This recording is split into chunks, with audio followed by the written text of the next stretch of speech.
విజయదుర్గా మల్లేశ్వర స్వామినే నమః. భక్తులందరికీ విజ్ఞప్తి, మన దేవాలయంలో నూతనంగా నిర్మాణాలు ప్రారంభమయ్యాయి. ఇక్కడ చూస్తే బండలు ఏవైతే పాత ఉన్నాయో అవన్నీ తీసేశారు, కొత్తగా గ్రానైట్ వేస్తారు. అదేవిధంగా చుట్టూ పార్కింగ్ టైల్స్ అని ఈ నిర్మాణాలు.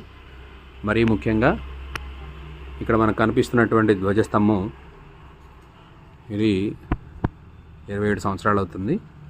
అంటే దేవాలయ ప్రతిష్ఠించినప్పుడు వేసినటువంటి ధ్వజం.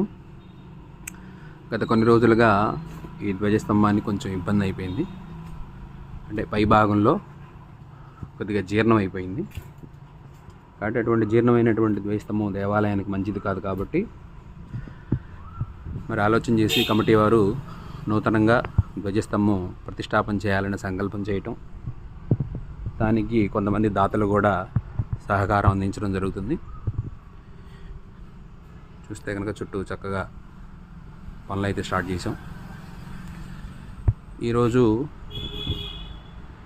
అధిక జ్యేష్ఠ మాసం బహుళ పంచమి. అంటే ఈరోజు వార్షికోత్సవం జరగాలి మన దేవాలయంలో.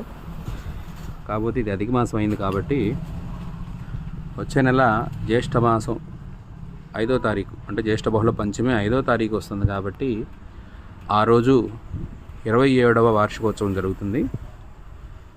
ఆ రోజునే ఈ ధ్వజస్తంభ ప్రతిష్టాపన ముహూర్తం కూడా అద్భుతంగా కలిసింది. కాబట్టి మరి అమ్మవారి అనుగ్రహంతో అదే రోజు ఈ ధ్వజస్తంభ ప్రతిష్టాపన మహోత్సవం మరి చక్కగా ఘనంగా చేయడానికి కార్యక్రమాలన్నీ ప్రారంభమయ్యాయి. ఈ వీడియో తీయటానికి గల కారణం ఏంటయ్యా అంటే, మనం ఎక్కడైనా ఏదైనా దేవాలయం ప్రతిష్ఠ జరుగుతుంటే అక్కడికి వెళ్ళి మనవంతుగా సహాయ సహకారాలు అందిస్తే దాని ఫలితం ఎన్నో రెట్లు ఉంటుందట. ఉదాహరణకి మనం అప్పుడప్పుడు దేవాలయాల్లో వింటూ ఉంటాం, కొన్ని యజ్ఞాగాదులు చేస్తుంటారు. అగ్నిష్టోమ, అత్రాప్తోర్యామ, వాజపేయ, అశ్వమేధములు, ఇవన్నీ కూడా పెద్ద పెద్ద యజ్ఞాగాదులు. మరి ఈ కలియుగంలో అటువంటి యజ్ఞాలు చేయాలంటే చాలా ఖర్చుతో కూడినటువంటి పనులు.